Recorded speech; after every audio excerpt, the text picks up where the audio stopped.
अडानी की संपत्ति थी 37,000 करोड़, 2018 में हुई 59,000 करोड़, 2020 में हुई 2.5 लाख करोड़, 2022 में हो गई 13.5 लाख करोड़।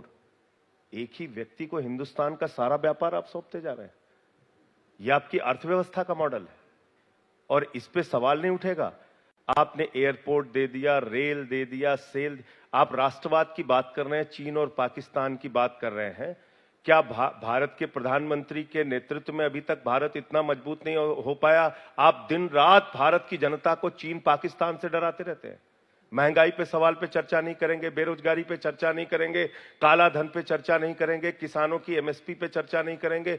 जब भी चर्चा होगी आप चीन, पाकिस्तान, चीन। अरे भारत को इतना कमजोर दुनिया के सामने मत प्रदर्शित कीजिए कृपा करके। राष्ट्र को आप कमजोर कर रहे हैं मान्यवर। आपने भारत को इस हालत में पहुंचा दिया। आपका राष्ट्रवाद क्या है? आप कहते हैं भारत माता की जय, हम भारत की रेल बेचेंगे। भारत माता की जय, हम steel authority of India limited बेचेंगे। भारत माता की जय, हम कोल इंडिया बेचेंगे। भारत माता की जय, हम बीपीसीएल बेचेंगे। भारत माता की जय भारत की संपत्तियां बेच के नहीं होगा। भारत माता की जय भारत की संपत्तियां बढ़ाने से होगा। संपत्ति बढ़ाने वाले सपूत कहलाते हैं। आप तो 6.5 लाख करोड़ रुपए का, भारत की एक अद्भुत सरकार है अंजना जी, जो अपने बजट में 6.5 लाख करोड़ रुपए का प्रावधान रखती है डिसइन्वेस्टमेंट का।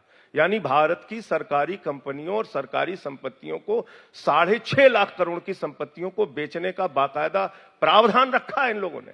और ये बताते हैं सीना ठोक के कि अब एफसीआई बिक गई, अब ये सड़क बिक गई, अब ये बिजली बेच दिया, अब ये पानी बेच दिया, अब ये स्टेडियम बेच दिया।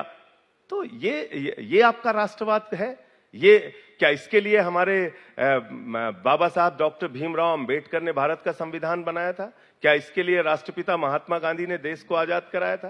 क्या इसके लिए शहीद आजम भगत सिंह ने इस देश को आजाद कराया था कि आप देश की संपत्तियां औने पौने दामों पर बेचते जाएंगे और चंद पूंजीपतियों और उद्योगपतियों के हाथ में देश का सारा व्यापार दे देंगे? क्या ये हमारी अर्थव्यवस्था का मॉडल होना चाहिए? आप दिल्ली के अंदर हमने जो काम किया, बिजली पे, पानी पे, शिक्षा पे,